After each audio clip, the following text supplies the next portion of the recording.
Aí eles baixam o custo e não sei o que, e chega lá, não nada do que prometeram. Gente, 104 aí, antes do de Enem. começar, só uma interrupção, Claro. eu só deixo ela na segunda, e aí eu vou me embora, ela tá aqui. Dia 8 e 9, dia 10, segunda-feira de julho, a última semana de aula, Tá. a gente vai pra Santa Maria, 8 e 9, pra prova de Santa Maria. Tá. Aí dia 10 tu pode dar aula de tarde, me esqueci de falar com ela também. Posso. Porque aí, em vez de Segunda, manhã, segunda. em vez de manhã de tarde, pode ser início da tarde, aí eu vou Pode combinar ser. com o Neco e com o Rafa. Tá. Se puder Então só na priorizar o segunda, primeiro dia horário. 10, porque a gente vai sair de noite de lá, porque a prova é de manhã e de tarde. Tá. Aí eles vão precisar dormir. Sim. E aí eles vêm de tarde, a partir das 2. Pode ser. Tá? E outra coisa. Aí você pode me botar no primeiro, de repente, da tarde? Pode. Só por causa da Pode, função, eu boto que no- geralmente De repente eu boto a 1h30, o que vocês acham? Prefere as Não, duas? pode ser as duas pra mim. Pode ser. as duas. Outra coisa, dia 24 de junho agora, sem ser esse sábado. Sem ser. Muitos sábados. 3 sábados. Tá? Porque agora 13, 10 é o simulado, de 17 tem aula, 24, aqui é 4 sábados. É a festa junina do curso, tipo aquela que a gente fez ano passado. Tá. Meio-dia. Tá. Eles vão ter aula de manhã, aí vai ter um almoço cachorro quente e tal, Tá. e aí vai Tá. ter cheesecake e vai ter várias Tá. coisas, tá? Manda depois no WhatsApp, só me lembra. Tá, pode. Essas Aí coisas só de combina. cabeça, eu assimilo agora, depois chega depois. As pessoas vão dizer, se quiser trazer o Patrick, só avisa que a gente tem que adequar a comida para um monte de pessoas. Tá bem. Então tá. Tá, obrigada. Beijo. Ó, pra quem não tava no fim, a gente vai fazer um cheesecake, comeu o Julieta aí. Cheesecake. Tu vê que chique, eu falando, Vai vou ser lá uma comprar calda uma de... sorvete. Vai ser calda de goiabada com uma paçoca esfarelada em cima. Uó, isso aí vai ser pra festa junina? Vai. Ah, gostei de ver. Eu trago a pizza Romeu e Ah, Julieta. Gostei! A Gil gostou, né? Gente, os ursos, por não apresentarem uma hibernação... 104, tá?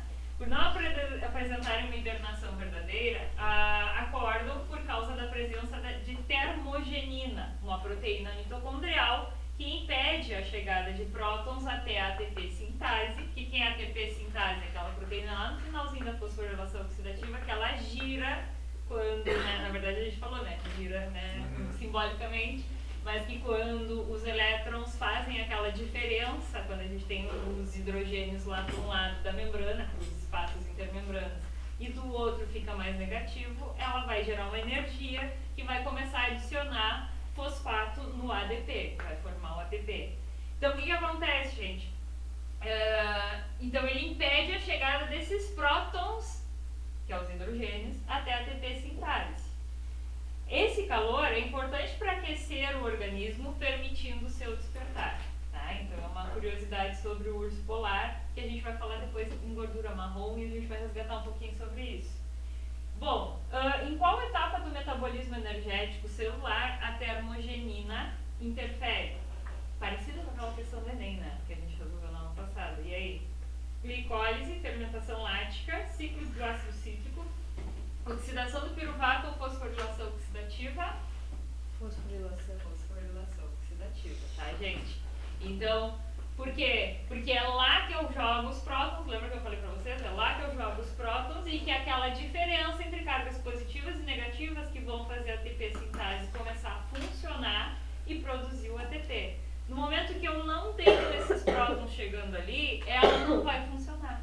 Então é na fosforilação oxidativa que vai ser interferido e também aí a termogenina ela vai estar presente, então como eu falei para vocês, na gordura marrom do urso polar, que é aquela para produção do calor. Então eu vou ter uma fuga desses prótons para produzir de energia química, energia térmica, que é diferente da energia química que a gente ia se transformar no ATP. Lembra? Eu só ia pegar esses hidrogênios para gerar uma energia química acumulada no ATP. Então, em vez de produzir a energia química do ATP, eu vou produzir energia térmica que vai aquecer o corpo do urso polar. Entende? Nesse momento, ele não vai estar gerando energia na forma de ATP, ele vai estar gerando calor. Qual a diferença de dormir e de hibernar? É que o hibernar no urso polar é o que a gente faz às vezes no final de semana no inverno, sabe? Qual a função do urso polar? Como é muito congelado lá no local onde ele se encontra, geralmente no verão, que tem um degelamento e que se formam rios, lagos, e ele vai caçar peixes, inclusive, para comer. Ele geralmente é um bom pescador, inclusive, né? Ele cata peixes para comer. O que acontece? No inverno não tem disponibilidade de alimento. Tem pouca vegetação, porque está tudo congelado, não tem lago, então não tem de onde ele retirar energia. O que ele faz? Ele estoca a energia na forma de gordura marrom, também vai ter gordura branca, né, que é o estoque de energia corporal mesmo, né, para o metabolismo não parar de funcionar. E ele hiberna. O que significa isso? Ele dorme durante todo o inverno. E aí, é o que a gente tenta fazer no inverno, né? A gente às vezes quer comer e dormir, não é? A gente de vez em quando incorpora um urso polar dentro da gente, né? E aí o que acontece? Quando chega o verão, aí essa termogenina vai acordar ele e ele vai ter hábito de caçar, e aí ele vai se alimentar muito, que é essa questão, porque como ele tem que comer muito para gerar mais energia para passar o próximo inverno. Então durante o verão ele come muito. Tá? Nós temos essa tendência, na verdade, eu até mexo com vocês, mas é uma tendência evolutiva do ser humano. Não sei se vocês já pararam para perceber que quando fica frio, a gente gosta de salame, de pizza, de vinho, né? Tudo são super calóricos, né? São alimentos, massa quentinha, né? Eu ia falar, uma massa, sai uma fumacinha, coisa boa. E só que é um alimento hipercalórico. O que acontece? A nossa tendência é porque a gente gasta mais energia durante o inverno para manter o nosso corpo aquecido. A gente treme, né? A gente dissipa um pouco de energia para tentar aquecer o nosso corpo. Depois vocês vão entender tudo via sistema circulatório. Nosso coração tem 4 cavidades. Ele vai ter um sistema circulatório eficiente. Isso também vai manter o nosso corpo aquecido. Por isso que nós somos considerados homeotérmico e não ectotérmicos, que nem os outros animais que precisam se aquecer ao sol. Então nós temos uma eficiência muito grande de manter o nosso corpo aquecido e nós temos uma tendência natural por esses alimentos mais calóricos no inverno. Só que o que acontece? Geralmente a energia vai estar em excesso e a gente tende também a engordar um pouquinho muitas vezes quando a gente consome muitos desses alimentos. E uma questão evolutiva é, o homem nasceu com o iFood no celular? Não, né? O cara tinha que caçar para se alimentar. Então, o que acontecia? Ele passava muito tempo na floresta caçando. Gastava muita energia para obter alimento. No momento que ele conseguia se alimentar, aí vem a questão que explica evolutivamente a nossa gula. No momento que ele conseguia se alimentar, ele tinha que comer muito. Então, ele levou uma caça para casa, ele vai comer aquela caça até o último pedaço. Por quê? Porque ele não sabe qual o próximo dia ele vai conseguir caçar e se alimentar. Então a nossa tendência ainda é essa, de comer muito e estocar energia. Sabe qual é o problema? A gente também tem o sedentarismo por conta da nossa forma de vida. Então se a gente não faz uma atividade física, hoje a gente está vivendo uma geração de pessoas obesas exatamente por conta desse nosso hábito. A gente come muito o que a gente não precisa, o que precisa que a gente não precisa, e a gente tende a estocar isso na forma de gordura.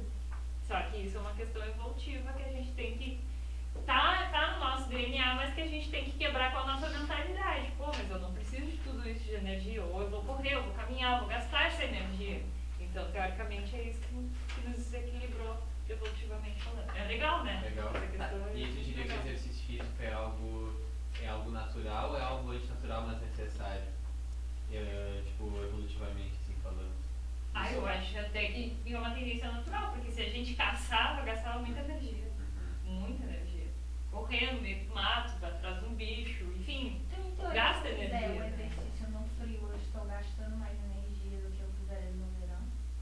Teoricamente sim, tu tá gastando energia para manter teu corpo aquecido, tu tá gastando a energia da tua atividade física. Teoricamente, tu tá gastando mais energia. A gente gasta mais energia no inverno para manter o corpo aquecido. E aquela coisa também de tentar fazer, gente, eu vejo caras 40 graus, o cara correndo de moletom pra emagrecer. É ilusão, gente. É ilusão, vai passar mal. Porque suar não significa emagrecer. Eu ia te perguntar isso E aí agora. as pessoas ainda têm esse mito também, né? De que suar emagrece. Não, gente. Muito pelo contrário. Se tu correr ainda com pouquinha roupa no frio, tu vai gastar energia pra te aquecer e tu vai gastar mais energia. Mas no frio, no verão não adianta, cara. Bota um monte de roupa, tu vai baixar tua pressão, tu vai passar mal e não vai adiantar. Por quê? Porque o que queima, na verdade, o que que vai te emagrecer é queimar gordura. E o suar é simplesmente botar água pra fora do corpo pra resfriar a superfície do corpo. Tu não tá botando da tua célula gordurosa aquela água, tu tá botando das tuas células de uma maneira geral. Então é ilusão essa coisa de também achar que eu vou suar e eu vou emagrecer.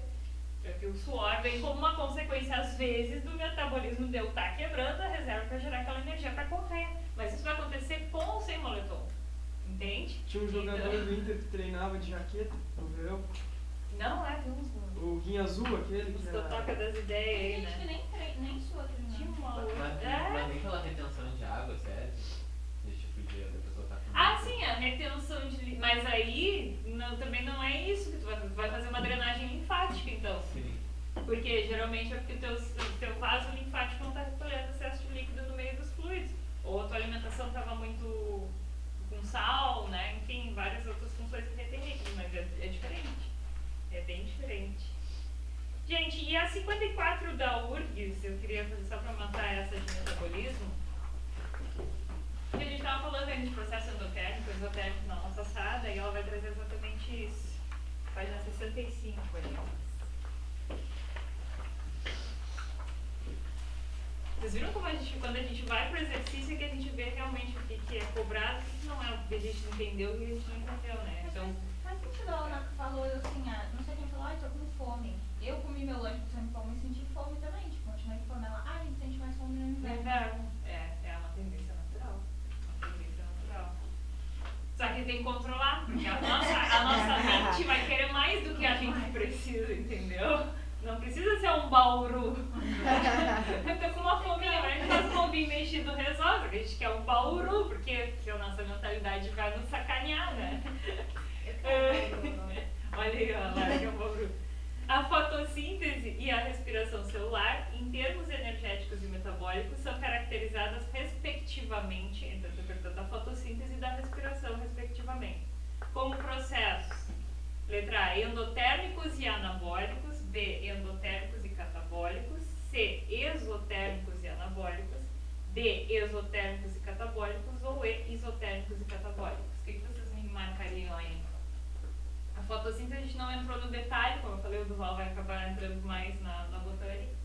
Mas o que vocês me marcariam aí?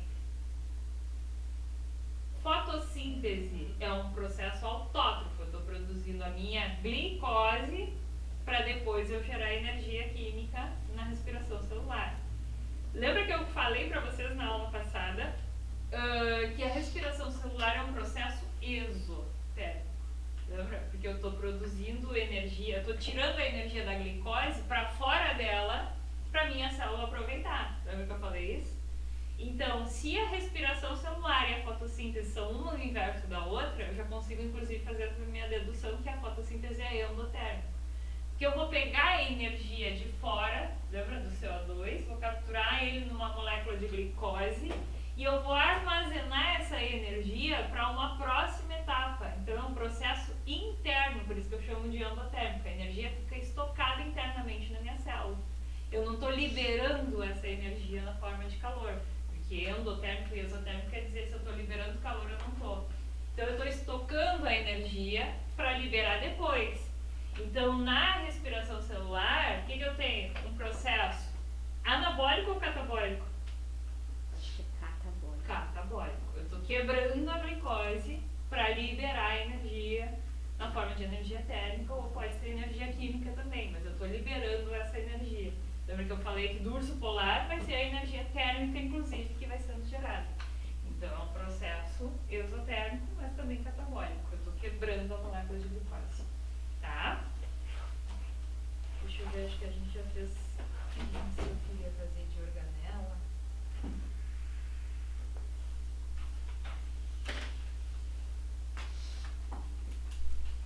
Já, acho que já foi, né? Pessoal, vocês tentem fazer as outras questões, se tiverem dúvida, tragam, tá? Que é importante vocês praticarem bastante isso para vocês estarem preparados para a prova, porque a gente não sabe o que vai aparecer na prova, né? Tem uma última de organela ali que eu quero fazer com vocês, que é a 63 do Enem, da página 67 ali.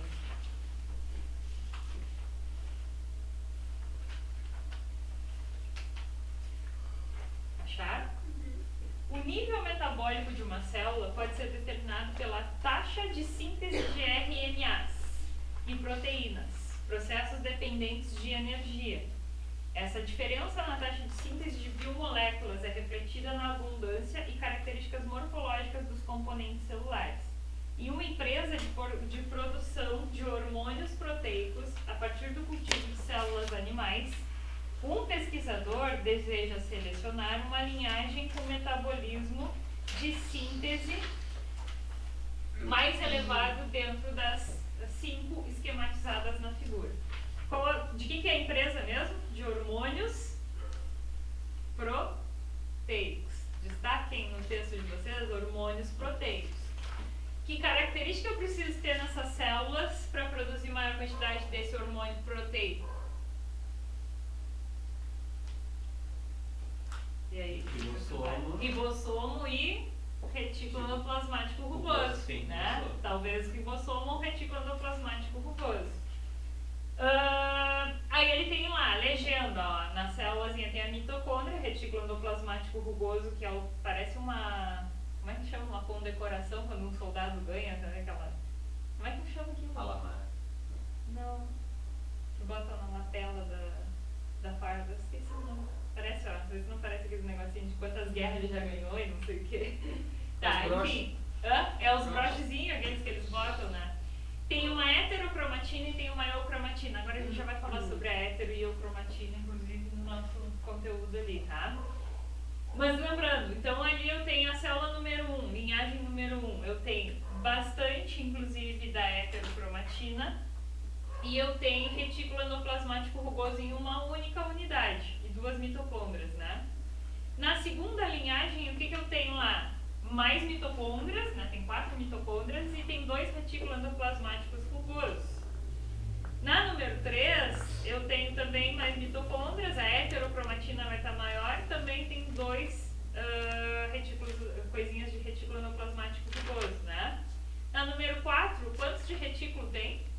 4. E na número 5, 1. Qual é que vai ser melhor para produzir proteínas? A4, pelo retículo endoplasmático.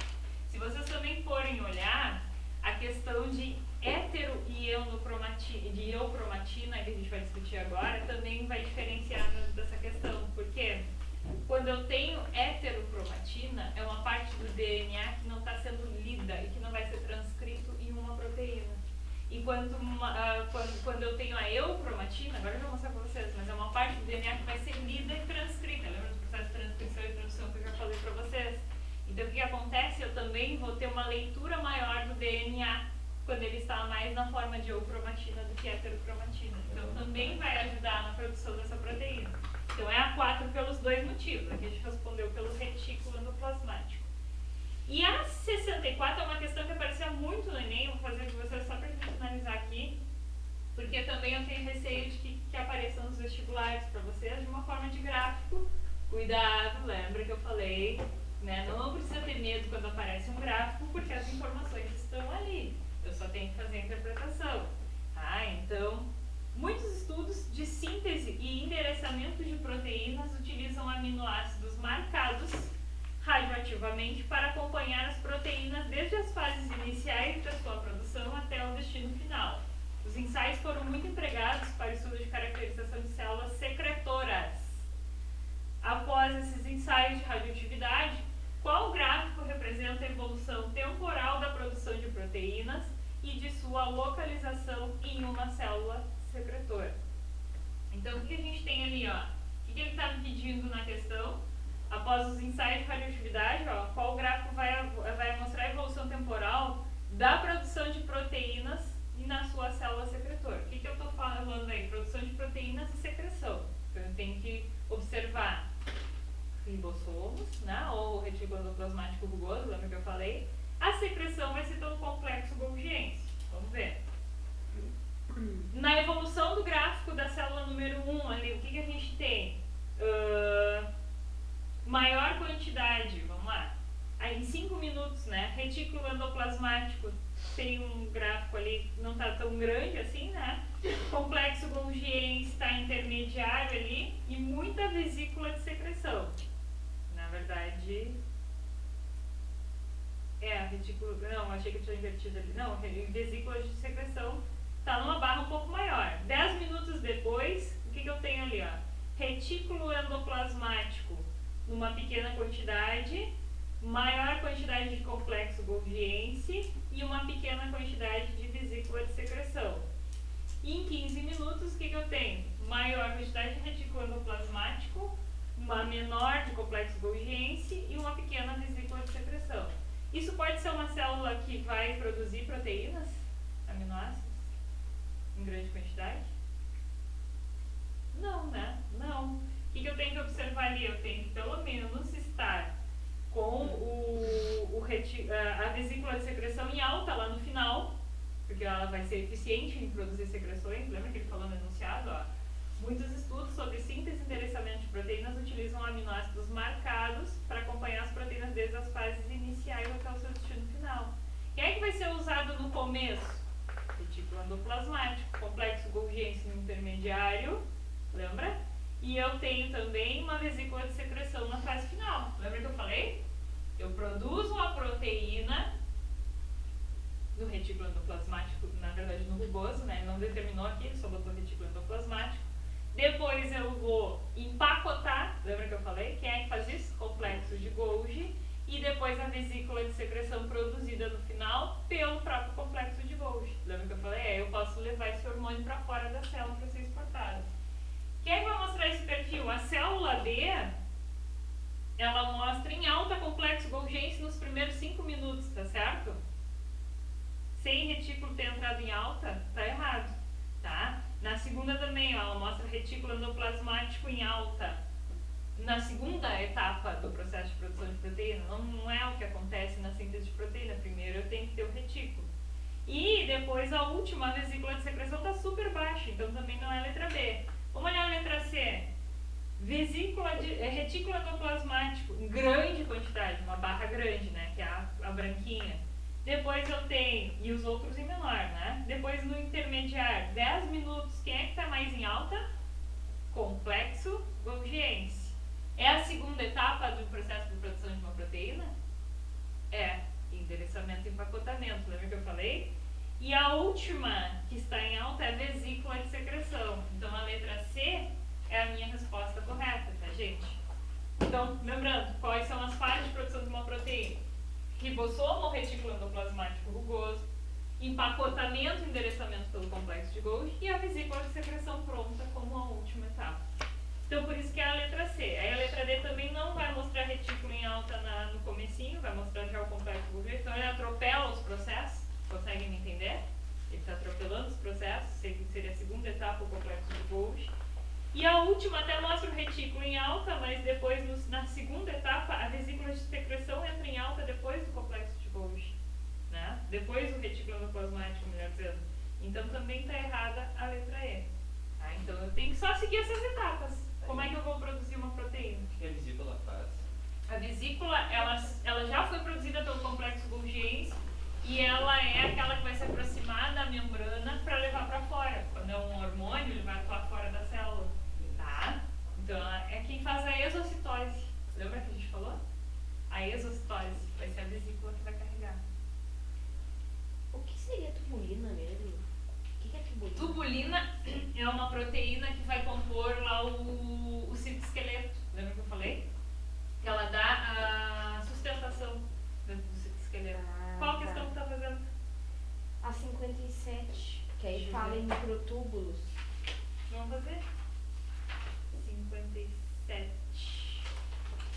Ah, tá. É da URGS de 2011. Ó. Assinale a alternativa que preenche... Vamos fazer 57, tá? Que preenche corretamente as lacunas do enunciado abaixo na ordem que aparece. Os encontram-se nos centros organizadores da maioria dos eucariontes e estão envolvidos na formação do fuso mitótico. Quem que eu posso colocar ali? Ribossomos estão no centro organizador da célula? Não. Então já tiro a letra A. Lisossomos? Também não. Centríolos, o nome inclusive já me remete a centro, né? Centríolos com certeza são encontrados nos centros organizadores. E eles vão ter o quê? Microtúbulos que que vão organizar. Lembra que eu falei que agora a gente vai falar também, que a gente vai finalizar a citologia, falar do material genético ali, processo de transcrição e tradução das proteínas, e também a gente vai falar de mitose e meiose, a gente vai falar de biotecnologia, como é que a gente mexe, inclusive, no material genético, e a gente vai falar de mitose e meiose, que é a divisão celular. Então, os microtúbulos, eles são produzidos pelos centríolos no momento da divisão celular, onde ele vai puxar metade do material genético para cada lado dentro do processo de Quem divisão. faz isso é a tubulina. A tubulina vai ser, exatamente, vai ser a proteína que vai ser encontrada. Então, o que ele fala ali, ó, na maioria dos eucariontes envolvidas no fuso mitótico. Ele vai estar envolvido, principalmente, é a proteína que compõe, na verdade, que forma os microtúbulos, que vai ser a tubulina. Tá? Faz a Foi? sim. Faço. Ah, parecida com aquela. Interpretação de gráfico e de quantidade de organela. Qual, Gil? Vocês viram que o Enem não era tão barbado assim nas organelas, né? Essas de gráfico tem uma interpretaçãozinha a mais, né?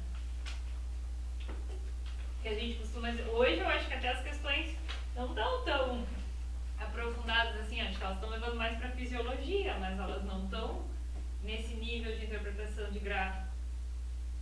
Uma indústria está escolhendo uma linhagem de microalgas que otimize a secreção de polímeros comestíveis. Vocês já viram, né, que tem um monte de alimento hoje que é produzido com microalga. Esses alimentos naturais, tem até cápsulas agora de microalgas que a gente toma para ajudar na digestão, não sei o que, espirulinas e várias outras estão sendo utilizadas. E aqui está falando de um polímero comestível, os quais são obtidos por meio de cultura no crescimento. Na figura podem ser observadas as proporções de algumas organelas presentes no citoplasma de cada linhagem. Qual é a melhor linhagem? Depois eu vou olhar o gráfico com vocês, tá? Vou olhar a pergunta antes. Sempre façam isso, tá, gente? Olhem a pergunta antes de ir pro gráfico para saber o que eu vou procurar nele, tá? Qual a melhor linhagem para se conseguir maior rendimento de polímeros secretados no meio de cultura? O que eu vou olhar ali? O que eu preciso ver? Rendimento de polímeros secretados. Secreção. Se for secreção, olha pro Golgi, né? Se eu tivesse falado em proteína, que eu acredito que ele não falou polímero, bom, polímero pode até ser proteína, né? Vou olhar para retículo. Então, vou ter uma atenção maior para essas organelas. Vamos olhar para os gráficos agora. Linhagem número 1. Quantidade, ele está em percentual ali das organelas, né? E aí ele tem uma legenda embaixo falando quais são as organelas. Então, por exemplo, do núcleo está em um cinza mais clarinho, vamos dizer assim, né? Retículo endoplasmático está numa quantidade, está no escuro, né? E complexo golgiense está bem clarinho ali, mitocôndrias está um cinza intermediário ali também. Então, o que eu tenho lá? Na primeira imagem, lá em cima ele está mostrando a quantidade de núcleo, provavelmente, né? Acho que é o que se encaixa melhor na cor, né? É o Lá núcleo. embaixo ele até diz aqui os números, ó. Ah, ele diz, é verdade. Está mostrando, Então eu tenho ali, ó, 20 é o quê? É por cento? É o núcleo, né? Mas acho que é percentual, eu acho que deve ser. Acho que é. Quantidade de organelas em percentual, deve ser. Então 20%, né, no núcleo, retículo endoplasmático 20%, complexo golgiense 50%, deve ser assim, e mitocôndrias 10%. Então o que eu tenho ali? Maior quantidade de Golgi. Eu falo em secreção, né? Mas vamos olhar as outras. Depois a segunda, 20% de núcleo, 35% de retículo endoplasmático, 40% de complexo golgiense e 5% de mitocôndrias. Temos retículo e complexo em alta, mas ainda não está maior do complexo golgiense do que a primeira, né? Concordam comigo? Se ele falou em secreção, então as palavras-chave às vezes, gente, para retículo endoplasmático, para complexo golgiense, vai envolver secreção no meu enunciado, tá? Então eu vou prestar atenção no complexo golgiense, tá? Se ele tivesse falado em proteínas, até poderia ficar de olho, né? Como eu falei, como ele só falou polímeros, ele não foi especificado. Poderia ficar de olho também no retículo endoplasmático, mas ele só falou em secreção. Depois, a número 3, eu tenho 35 de complexo Golgi, vou tirar do complexo, tá? 35%. Na número 4, 20% de complexo Golgi e na número 5, né, 15%. Quem é que tem maior quantidade de complexo Golgi? Número 1. Então essa é a linhagem que melhor vai ter um rendimento desses polímeros secretados no meio de cultura. Então ele falou em secreção de complexos Golgi. Tá? Foi? Só uma dúvida. Diga. Ali embaixo, né? 66. Tá.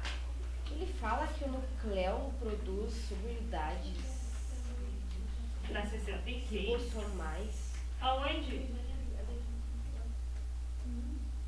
Aonde que ele fala em subunidades? No número de 2, aí tem nucleo aí do lado.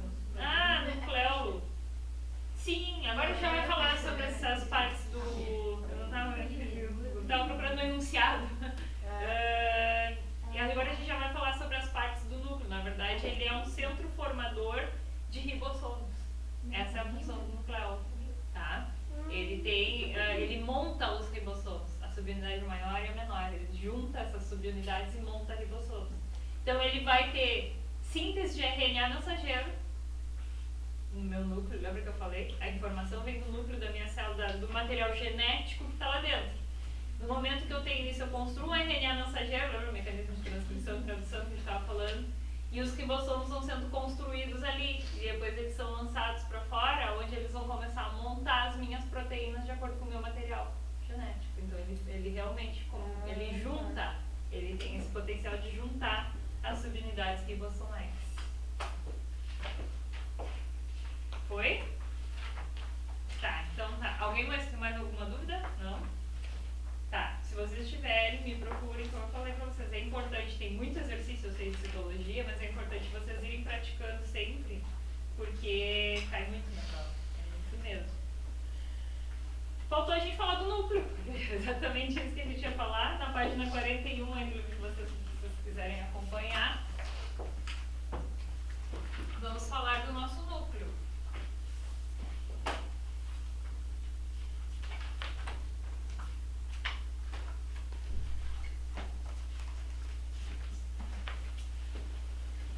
Algumas das coisas que tem aqui a gente já falou, então eu vou explicando para vocês. Aqui eu já falei tal coisa, se vocês lembrarem eu vou adiante, se vocês não lembrarem a gente volta um pouquinho e fala. Que é o processo de transcrição e tradução, que a gente vai falar bastante aqui quando a gente fala de núcleo.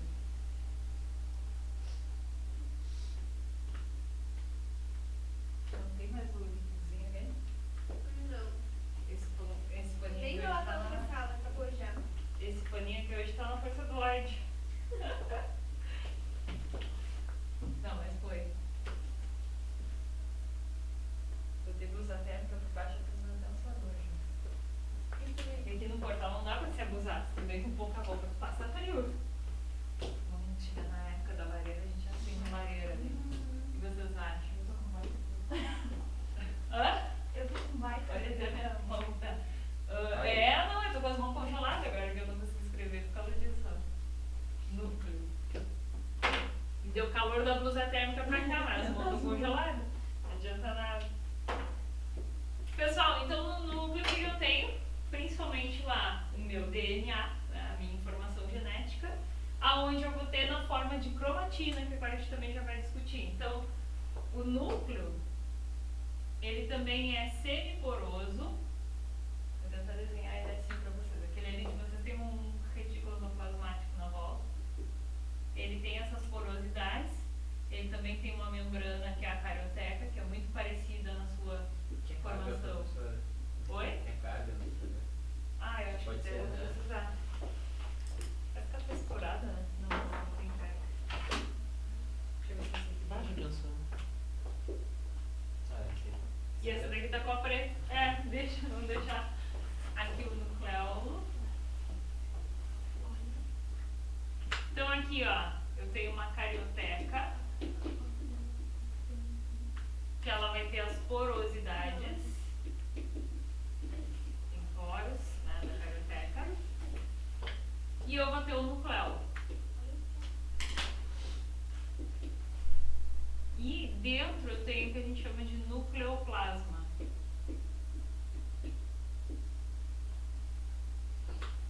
Gente, isso tudo ao redor, vocês estão vendo aí, é o que a gente chama de cromatina.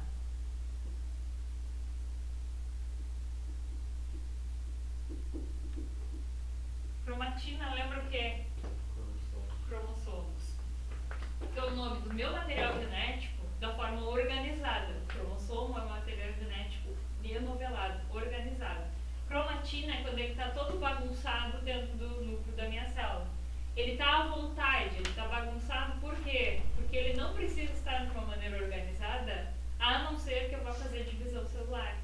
E aí, eu sempre dou um exemplo para os alunos do seguinte: posso pegar teu fone rapidinho? Claro. Super organizado, porque o menino tá todo enroladinho. Olha o que eu vou fazer. Depois eu vou praticar. Alguém tem uma tesoura aí? Tem? Ah, vai cortar Não? o Vou fone. ver se a Ana tem uma tesoura. Vai. Não, não vou cortar. Não vou cortar. Desculpa que eu não vou cortar. Só vou comparar um Depois com eu o outro. colo. Ele já meu fone! Depois eu passo no Lex. Dentro da minha célula, meu material genético tá assim. Tá uma bagunça. Se eu fosse cortar o teu fone, se eu fosse cortar o fone dele ao meio, eu sei onde começa e onde termina para ter duas partes exatamente iguais? Não. Tá uma bagunça aqui, eu não sei onde ele começa e onde ele termina. Claro, se eu esticar ele certinho, aí eu consigo ver, de repente aí eu vou medir o fio, eu consigo dobrar o fio, eu consigo ver quando é que eu vou ter duas partes iguais ou não. Na verdade não vai ser sempre igual, porque aqui tem ainda ele bifurcado. Mas se eu fosse medir dois tamanhos de fio, aí sim eu conseguiria. Mas ele não está organizado, ele está uma bagunça, então eu não sei onde começa e onde termina. Qual é a forma que a minha célula vai ter para se organizar, para dividir o material genético duplicado depois, né? Então antes de um processo de divisão celular eu duplico o meu material genético, mas eu preciso dividir, vamos dizer que esse fio seja duplo, ele não é, mas que ele seja duplo, o fone é bom para explicar mesmo, daqui até o final, vamos dizer que ele é todo duplicado. E mesmo assim, nessa bagunça toda, eu não saberia dividir ele exatamente ao meio. Então, o que acontece? A maneira que a minha célula vai encontrar de se dividir exatamente ao meio é quando ela começa a enovelar, o nome do processo é enovelamento, por uma proteína chamada de histona, do meu material genético, e ao redor desses novelinhos da histona, dessa proteína, aonde eu começo a ter as duas fitas, vamos dizer que os dois fios, um de cada lado dos cones, sejam até embaixo, né? Eu vou ter as duas fitas de uma maneira organizada, uma cruzada em cima da outra. E a sua tesoura é meio desparelha, né? Me ajuda muito, mas ajuda. Vamos dizer que as duas são iguais. O que une essas duas funções são os centrômeros, são as duas fitas iguais. Então eu peguei ele, dividi, eu tenho as duas fitas agora organizadas. Se eu puxar exatamente daqui, tirar o pino fora, não vou ter duas partes iguais? Tá, teoricamente essa daqui está maior do que a outra, mas se ela fosse uma tesourinha comum, eu teria duas partes iguais. Por quê? Porque eu tenho ele de uma maneira organizada. Então é isso que eu gosto. Eu tenho um colar lá que eu trago para dar sala, me esqueci, que é um colarzinho todo de pérolazinha também, mas tu enreda ele, tu não consegue desenredar nunca mais. Mas eu costumo falar para os alunos dessa maneira porque fica mais fácil de entender. O meu material genético na forma de cromatina, ele não está se preparando para nenhum processo de divisão celular. Então as minhas células são sempre encontradas assim, no momento em que elas não estão em divisão celular. Tá? O material genético desorganizado, bagunçado, disperso dentro do núcleo da minha célula. Obrigada, Luiz. Não, no meu fone ele é vítima há muito tempo, meu professor de matemática, ele pegava pra fazer círculo. Com a caneta, o fone fazendo não, teu fone foi muito ferramenta didática de sala de aula. Eu comecei a deixar um fone dentro da minha mochila. As partes, obrigada. Então, é isso que é a minha cromatina, meu material genético dessa forma bagunçada. E eu ainda vou ter algumas regiões, que eu vou desenhar assim, ó. Se eu pegar um material genético e colocar aqui, às vezes ele vai ter essas regiões assim, ó. Eu vou ter o que a gente chama de eucromatina. E eu vou ter essa região aqui onde eu vou chamar de heterocromatina.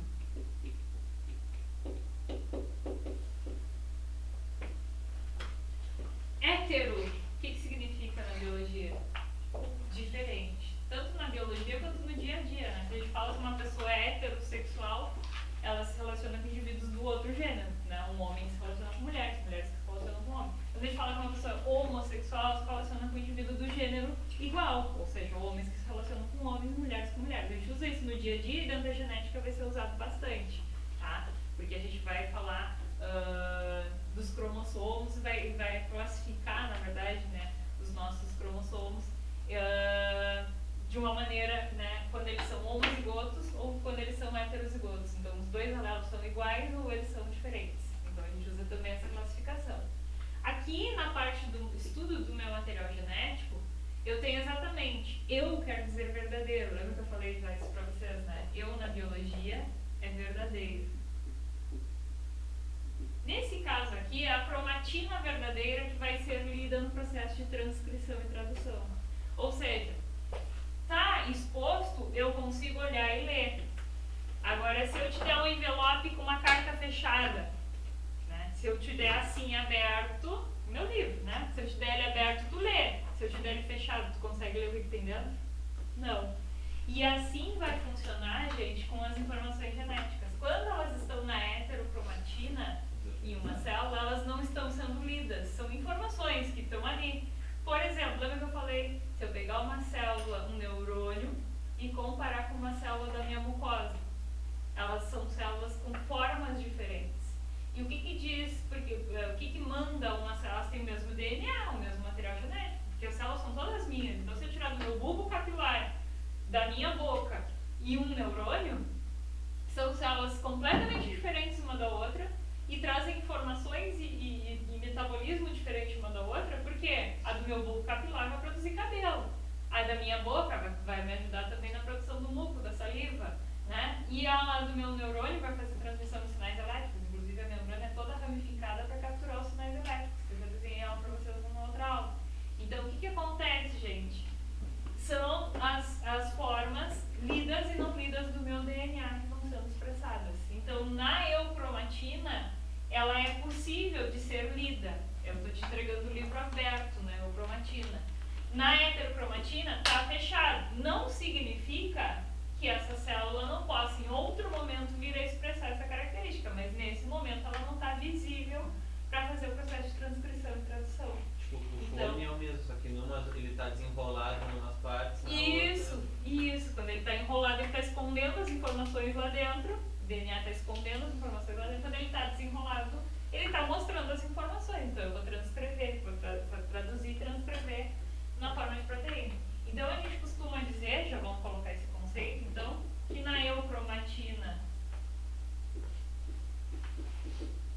eu tenho uma parte onde é traduzida e transcrita e traduzida, né? Pode ser feita a transcrição e tradução.